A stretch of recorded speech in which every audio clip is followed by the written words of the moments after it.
त्रैलोक्यपालक विश्वनायक भक्तवत्सल कलियुगे श्री स्वामी समर्थ अवतार धारक पाहि मां ब्रह्मानन्दं परमसुखदं केवलं ज्ञानमूर्ति द्वन्द्वातीतं गगनसदृशं तत्त्वमस्यादिलक्ष्यम् एकं नित्यं विमलमचलं सर्वदि साक्षिभूतं भावातीतं त्रिगुणरहितं सद्गुरु तं नमामि।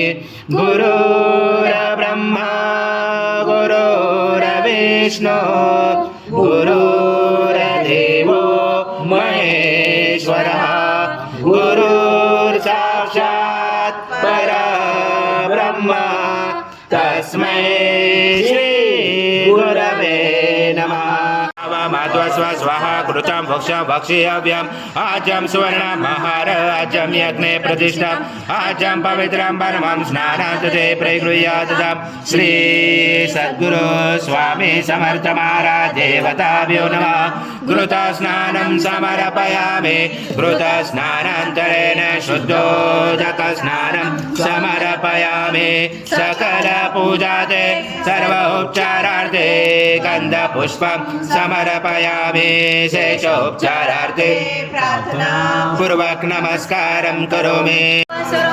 गणादिपूर्वमुच्चार गणादि तदनन्तरम् अनुस्वार परतर तारेण रुचदम् एतत्त्वमनुस्वरूपं दकार पूर्वरूपं मकारो मध्यमरूपं अनुस्वार शान्तरूपं बिन्दुरुदरूपं नादसन्धानं सहिता सन्धि सहिता गणेश विद्या गणतरुचेन चोद्गायत्री छन्द गणपति दैवदा ॐ गणपते नमः।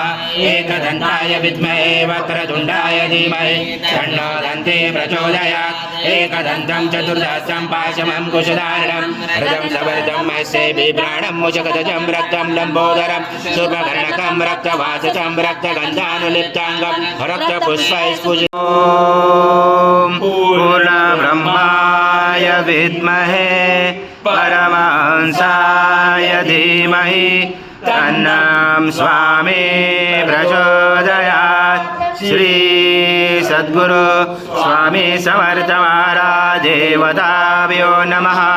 मंत्र पुष्पांजलि समर्पयामि।